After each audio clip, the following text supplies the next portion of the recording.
Laparoscopic സർജറിയെ പറ്റി നമ്മുടെ സമൂഹത്തിൽ ഒരുപാട് തെറ്റിദ്ധാരണകളുണ്ട്. അതായത് ഇപ്പോൾ വലിയ മുഴകളുമായിട്ടും നമ്മൾ ഓവറി, അതായത് സ്ത്രീകളെ സംബന്ധിച്ചിടത്തോളം ഗർഭാശയ സംബന്ധമായി, അണ്ഡാശയ സംബന്ധമായി അല്ലെ അണ്ടവാഹിനി കുഴൽ സംബന്ധമായുള്ള പ്രശ്നങ്ങളുമായിട്ടായിരിക്കും OP-യിൽ പേഷ്യൻസ് വരിക. അപ്പോൾ ചിലപ്പം ഫൈബ്രോയിഡ് അഥവാ ഗർഭപാത്രത്തിൽ വരുന്ന വലിയ മുഴകളാകാം, ചിലപ്പോൾ ഓവറിയിൽ വരുന്ന വലിയ സിസ്റ്റുകളാകാം, അല്ലെങ്കിൽ ഫെലോപ്പിൻ ട്യൂബിൽ വരുന്ന പ്രശ്നങ്ങളാകാം. അപ്പോൾ ഇതിനൊക്കെ ലാപ്രോസ്കോപ്പിക് സർജറി പോസിബിൾ ആണോ, അതോ ഓപ്പൺ സർജറിയെ പറ്റത്തുള്ളൂ എന്നൊക്കെ ചോദിച്ചിട്ടാണ് പലപ്പോഴും പേഷ്യൻസ് വരാറ്. പ്രത്യേകിച്ചും ഇച്ചിരി വലിപ്പം കൂടിയ മുഴകളാണെങ്കിൽ ഇത് ഓപ്പൺ സർജറി വഴി മാത്രമേ സർജറി ചെയ്യാൻ സാധിക്കുള്ളൂ എന്നുള്ള ഒരു തെറ്റിദ്ധാരണയിലായിരിക്കും നമ്മുടെ OP-യിലേക്ക് വരുന്നത്.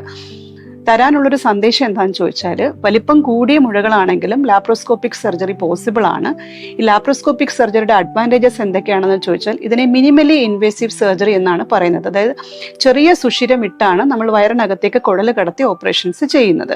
അപ്പോൾ ഈ ഓപ്പറേഷൻ്റെ ഗുണം എന്തൊക്കെയാണെന്ന് ചോദിച്ചാൽ, വേദന കുറവാണ്, എത്രയും പെട്ടെന്ന് നമുക്ക് സ്വന്തം ജീവിതത്തിലേക്ക് തിരിച്ചു വരാനും ലൈഫ് റിസംഷൻ എത്രയും നോർമൽ ആക്ടിവിറ്റീസ് എത്രയും പെട്ടെന്ന് ചെയ്യാനും സാധിക്കും.